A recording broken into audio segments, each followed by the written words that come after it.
started the year with a platinum appearance as well at the Black Ball Open.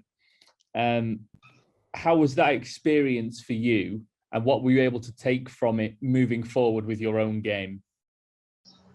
Yeah, it was kind of hard. I mean, normally on Mexico and on America, it's kind of hard to find matches at that level.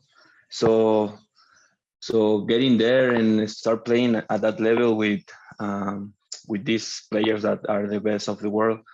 I mean, I feel like I'm having my first. I'm only touching this level. I mean, it's not like I am not used to play at this level, so it was hard. And what was it like? What was it like being around, the top players in the world? What were you able to learn and get from them? Yeah, it was. I mean, it's great. It feels great to be there, but at the same moment, it's kind of like. I mean, I was feeling like a little bit nervous, because I grew up watching these players, and some of them was like my heroes, and being there actually at the same tournament, it was tricky on my mind, because probably if I'm playing against a player that I really like the style of playing, it was I probably have a little bit of respect on him, but every tournament I start losing that feeling, and I'm start to playing better my squash. When I came back to the tournaments on Dallas, I felt like I was playing on another level.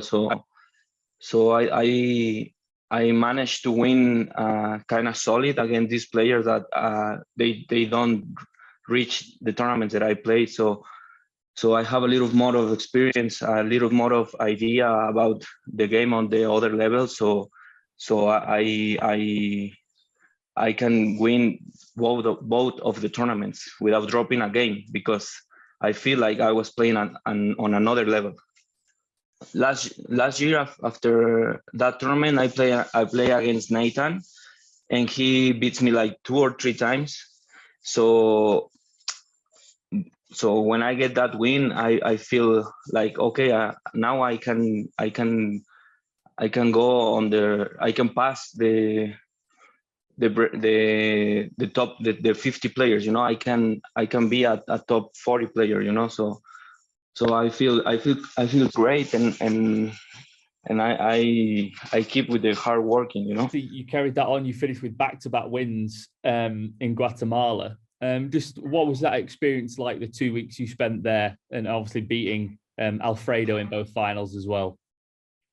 Yeah, but Guatemala is really near to Mexico, so I feel like I was in Mexico. I mean, I was feeling like in home. The people over there are really nice with me, and I think with all the players.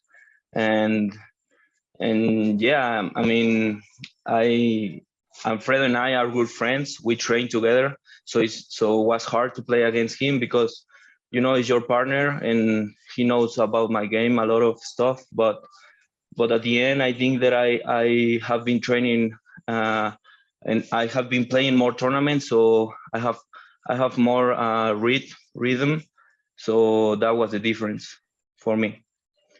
The food is similar to Mexico. The people is similar to Mexico.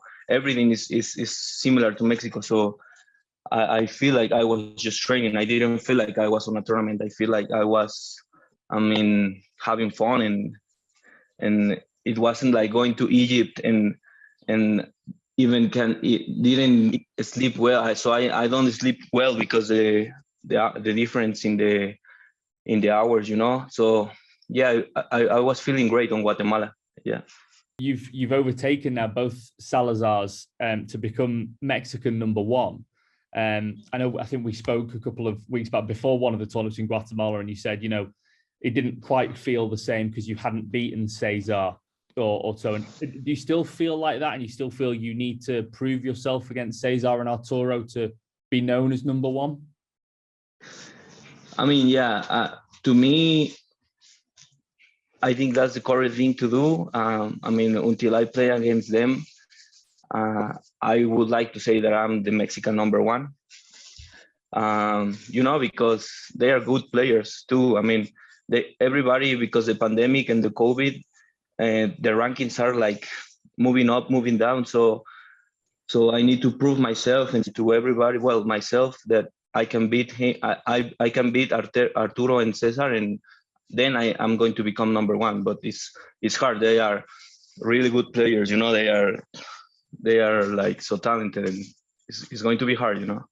You made your debut at the World Champs in Chicago earlier this year. Firstly, what was that experience like, and how much are you looking forward to participating, hopefully, in another World Championships either this year or in next season, should I say? Yeah, it was like a dream come true. I mean, I always want to play a World Championship, and I hope I can still play in these type of tournaments, and the experience was great. I play against Matthew Castagne. It was hard. He beat me, but I learned a lot. And being there with all the other players and looking at the facilities, and it was awesome. It was like a dream come true. Yeah. And finally, let's say if we were to have this conversation in 12 months' time, where would you, if we talk about rankings, where would you be happy with? Would it be top 40, top 30? Where would you be happy with in 12 months' time? I don't know. I mean, until what I can reach. I mean, of course I want to be top 20, top 10, but I'm not putting pressure on me. I mean, I'm taking my time step by step, and any ranking better than the one that I am going to have at this moment. Yeah.